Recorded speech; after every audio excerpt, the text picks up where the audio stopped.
What is up? What is going on, everybody? I am back with another Seattle Mariners video. Before I get started, hit the like button. Well, see if you like the video, but hopefully hit the like button. Don't forget to hit the subscribe button as well. If you're new to my channel, I do 2 to 3 live streams, sometimes even more a week for Mariners games, along with nightly recaps of every Mariners game. If there's not a nightly recap, it's because we did the live stream, so you're getting all sorts of Mariners content. The only thing I didn't post any videos on is the draft. And just the main reason for that is I do not know enough about these kids coming up to make a judgment on it. They all have the potential to be good. Mike Trout was picked, 23rd, 24th? So, I mean, you never know who's going to be great and who's not going to be. There are plenty of other Mariners YouTubers like Mariners Mojo that do really good videos and have videos up on the draft. I don't know enough about them. I do it for the football because I watch college football. Now, I don't claim to be an expert, but I know a little bit about it and a little bit about these guys. I don't watch high school baseball. I don't watch college baseball. So I can't comment too much on any of these guys that were drafted. If I did, I would just be reading off a scouting report, which you guys can go find yourselves. I don't mean that maliciously saying go find it yourself. I mean, literally, I would just be reading it off. I do not know the first thing about these guys. Now, once they get in the system and stuff, yeah, then I'll have to start to have some knowledge. Because right now, I don't, and there are plenty of other people that can give you much better knowledge. So go watch their videos and enjoy that content, and I'll be here. Today's video is going to be kind of unique. I'm going to talk about 5 possible trade candidates that I think the Mariners could acquire at the deadline. Now, I want to be clear. I am not Jerry Dipoto and Justin Hollander. I do not know Jerry Dipoto and Justin Hollander. I'm not saying these 5 guys, any one of them is going to be acquired. The Mariners might not even have these guys on their radar. That doesn't mean that there aren't other candidates out there.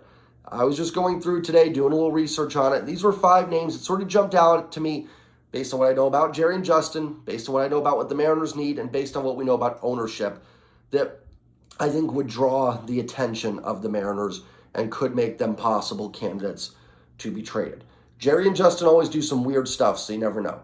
I also think we're going to see, and again, this is assuming the Mariners are going to be buyers. Now, they had a great final 10 games before the All-Star break. They went 7-3, kind of worked their way back in this.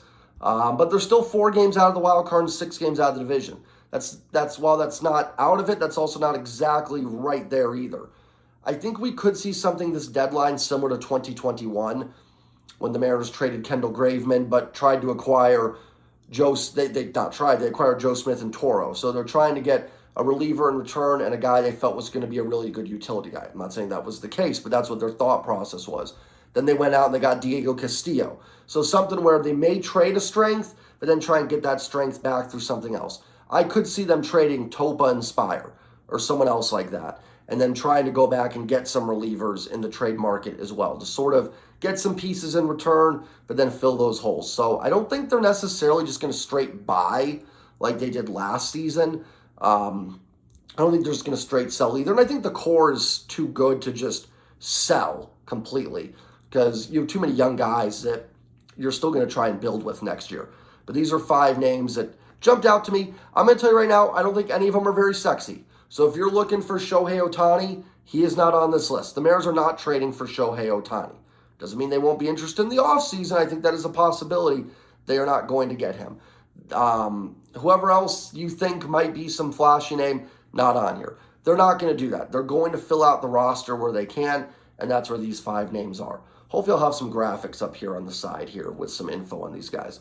This is also in no particular order. These are just 5 names. Let's start off with one I mentioned in the live stream yesterday, and that's A's starting pitcher Paul Blackburn. Paul Blackburn is making $1.9 million this year. He has 2 years of arbitration eligibility after this, so you could have him for the next 3 years. He's 29 years old. Now, he is coming off an injury.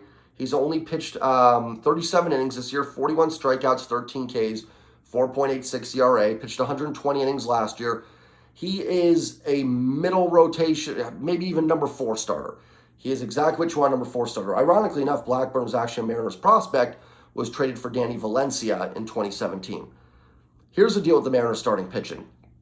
Robbie Ray is obviously out for the year. No clue, no updates on Marco Gonzalez. I mean, he hasn't even really started throwing yet. So you figure he'd have to go on a rehab assignment and probably make a handful of starts, at least 3. I mean, the earliest Marco would be back is like late August. I mean, that's just where it is right now, right? Am I wrong on that? You guys can tell me if I'm wrong. So you're already down two of your veteran innings eaters. And I'm not just trying to call Robbie Ray an innings eater, but you know what I mean. You've got Brian Wu, Bryce Miller, who are in the rotation right now, who are going to be on innings limits that they're going to reach and going to have to be shut down. This team was trying to limit George Kirby's innings this year. That's why Kirby started out as number 5 starter. But that's pretty much out the window. You've got Emerson Hancock, but again, that's the unknown. You know what I mean? It's a guy coming up from Double-A. If you can get back into this race, you're relying on a lot of very young pitchers to get you through into the dog days. We're in the dog days of summer, but get you in and out of the dog days of summer, plus making postseason starts. Right now, only Castillo, Kirby, and Gilbert are kind of the guarantees. I do think starting pitching is 100% a need for this team at the trade deadline. No, I don't think they're going to sign the big contract guy or trade for big contract guys like Marcus Stroman. I think they're going to look more for guys that can fill out the rotation. Is Paul Blackburn sexy? Nope, not at all. But he can potentially, if he's healthy, now that could be a concern, he can eat innings for you. He can give you a quality start. 6 innings, 3 earned runs. He's going to keep you in ball games. You let him pitch. Maybe you can keep Wu or Miller up there and kind of limit their, keep them up at the big league level, limit their innings, and maybe they can still make some starts. I don't think he's someone that would be in the playoff rotation, but he is good enough to come up and fill that role. Fill essentially the role maybe you were looking at that Marco Gonzalez is going to give you. He's cheap. He's not making a lot of money, and you could have him the next 2 years if you wanted to. We know the A's are trying to shed money any way they can. We saw the returns they've gotten for Matt Olson and Sean Murphy have not been impressive. That doesn't mean you'd have to give up nothing for Blackburn. I think he's good enough where you'd probably have to give someone slightly intriguing, but not enough that you would necessarily be shooting yourself in the foot long term. The A's have some decent young starting pitchers like Mason Miller, J.P. Sears that are up right now. That I think Paul Blackburn is expendable. He's going to be 30 next year, so it's not like he's a young stud necessarily. And like I said, you could keep him for 2 years if you wanted to, and that could allow you to maybe look at in the offseason trading one of your younger pitchers for a bat or something like that. So that's the first guy on the list. Second guy on the list, we're going to stay in Oakland with Brent Rooker, the 28-year-old outfielder / DH. Who is on a 1-year deal making $725,000 this year, but he has 16 home runs, 826 OPS. He's actually hit lefties and righties both very well. More home runs against righties, but a higher OPS against lefties. And this is your A.J. Pollock upgrade with a little bit more to go with it. Now, maybe it's a little redundant with Teoscar Hernandez to have another right-handed power hitter out there, but it's someone that you could definitely platoon with Jared Kelenic. It's someone that can also hit righties. So if you need to give Kelenic a day off, if he's scuffling, he can play every day. He can DH for you full time. You could put Teo in right field and leave Kelenic in left. You can mix and match things there with Brent Rooker. Again, kind of a late bloomer. He's been DFA'd in the past by other organizations. So this isn't some high-level prospect that's having a breakout year. He's having a breakout year. He's headed to his first All-Star game. But again, someone that should not cost you a whole lot in a trade. I'm sure there's going to be some concerns that he's going to drop off. And if he does, so what? You don't have to worry about it. Again, like I said, 28 years old, cheap on a 1-year deal.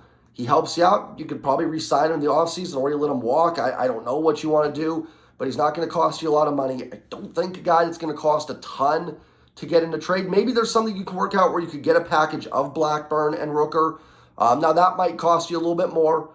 You definitely have to give up someone, I think, interesting there, but I don't think enough where you'd be killing yourself at the farm system. Now, remember, the Mariners farm system is not super strong. Most of their prospects just graduate, just the natural occurrence of baseball. The Gilbert, Kirby, Wu, Miller, Giolito, all these guys have graduated to the big leagues. There are still some interesting names down there, but the real high-end prospects, maybe outside of Hancock, are down in, the single-A area. So you don't have a lot of major leaguers knocking on the door. So that's why I'm not mentioning a lot of names that are superstars, because you're going to have to trade major league ready talent to get those. I don't think the Mariners want to be doing that. So Brent Rooker would be the next guy on my list. Again, could be a full-time outfielder, And listen, you mix and match things. He could just be your full-time DH, can platoon with Mike Ford. Rooker doesn't really have to be platooned. He's got pretty even splits, like I said. But you can mix match this and definitely find a spot for him and kick A.J. Pollock off the roster. Number 3 is the one big name I do kind of have on this list. I don't know how realistic this is, but they did go out and get Castillo last year, so we will mention this. It's Lucas Giolito. He's actually just on a 1-year deal for about $10 million.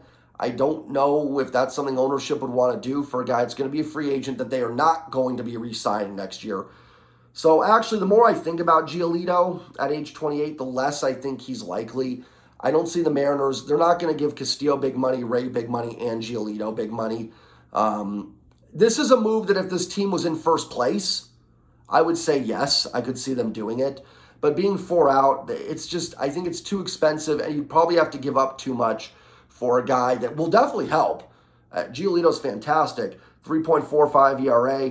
FIP's 4.21, so a little high in the FIP, but 112 innings pitched, 117 strikeouts, 28 years old.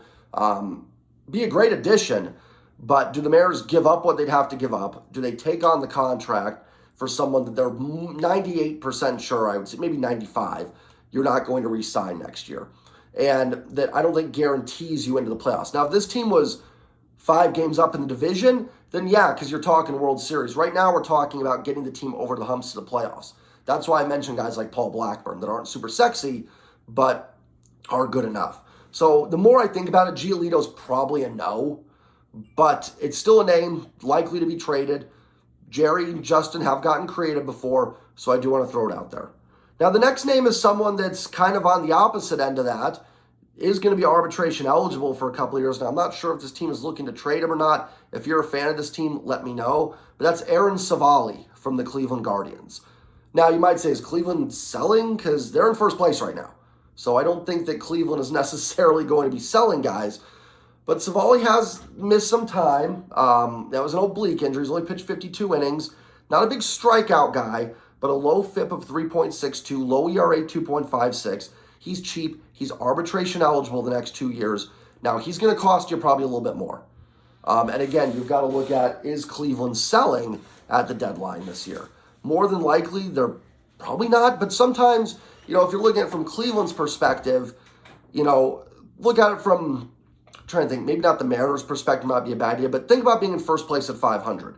That's great, but you still want to make the team better. You know what I mean? You're still looking for how can we make the future better for our team.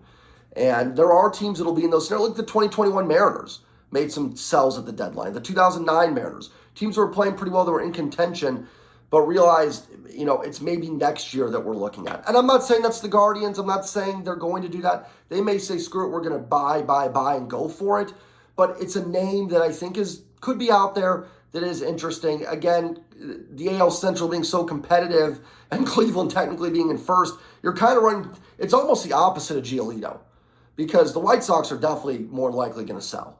And Giolito will likely be available. But the fit there with the contract doesn't make a ton of sense. Savali does. Savali does, from a contract perspective, make a lot of sense for the Mariners. They could have him for the next 2 seasons after this. Pretty cheap. Like I said, not a big strikeout guy, but a ground ball guy. Hasn't pitched a ton of innings in his career, so that's a little concerning. But, I could see someone that the Mariners would like. But then is Cleveland going to be willing to sell him? He might not be available at all, so who knows? Cleveland does have some good rotation depth in the minors, so they may be willing to do it, thinking we've got enough there. I don't know what they'd want in return. That might be a little more expensive. It might not. But it is a name that, if we're talking about Jerry and Justin getting creative, it just depends on what Cleveland wants to do. But Savali does make some sense. And the last name on the list, we're going to go with a reliever. That's from the Detroit Tigers. That's Jason Foley, who's just on a 1-year deal. So that makes it a little more, don't know, but 2.14 FIP in 38 innings pitched, 34 strikeouts, 7 walks, 27 years old. He's pre-arbitration, so you would have to re-sign him for next year. But a name that an interesting name that's out there. Like I said, a really good reliever this year. I could see the team, I could see them adding a reliever. Sewald and Munoz have been good, but Munoz has been hurt already. We've seen where the bullpen, even last year in the playoffs, we saw how some of those guys sort of wore down. Not so much in Game 3, But remember game one, what happened? You know what I mean? We saw some wear and tear down the stretch for this bullpen. Now, luckily for the Mariners, Matt Brash has stepped up in the last month or so and gotten that BABIP under control a little bit. So he's been lights out recently. But do you trust Justin Topa? Do you trust Gabe Spire? Do you maybe look to trade one of those guys and then go back out and get someone? Foley's an interesting piece that I think would make some sense for the Mariners, regardless of if they sell some bullpen pieces or not. Right-handed as well, just for the record. So we'll see what they do there. Again, these are not sexy names, so if people can come on and go, oh, that doesn't get me into it, I'm sorry, but the team is 4 games out of the playoff spot. So if you're thinking they're going to go out and get some huge name right now, they're not. They're probably going to look to fill out the rotation pending what Marco's going to do, pending what they want to do with the innings limits for Wu and Miller. And they're probably going to look for an upgraded outfield DH bat, which is Brent Rooker, which would be a perfect fit for this team. That's what they're going to be looking at. For starting pitching, they're probably not going to be looking at guys like Stroman that have big contracts. They're going to look for guys that they can control or that are just dirt cheap and can give them some innings until Marco's back, or seeing what they want to do with Wu and Miller. That's not to be negative. These are all guys that would help this team. Every single guy in this list would make the Seattle Mariners better and help get them over the top. The other thing the Seattle Mariners need to acquire at the trade deadline, I'll throw it out there. I said in my live stream yesterday, the current bats need to be better. That's the best addition this team can make at the deadline, at least offensively. Rooker would be great, but Julio needs that big second half. Gino's power needs to come back in the second half. Cal needs to step up in the second half. Dylan Moore needs to be the useful utility guy. We know he can be in the second half. Ty France could take a little bit of a step up in the second half. That's how this team's really going to get better. This is just minor things that can help them along the way. The big thing is going to be the current roster getting better. That's how this team is going to get in the playoffs if they do. Hope you guys enjoyed the video. Hit the like button, subscribe. Don't forget to comment. Let me know who you think the team could acquire at the deadline. This is not the only 5 guys. This is just the first group of 5 that I want to bring up. Take care, everybody. Have a great day. Enjoy the home run derby. And as always, go Mariners. There it is. Peace.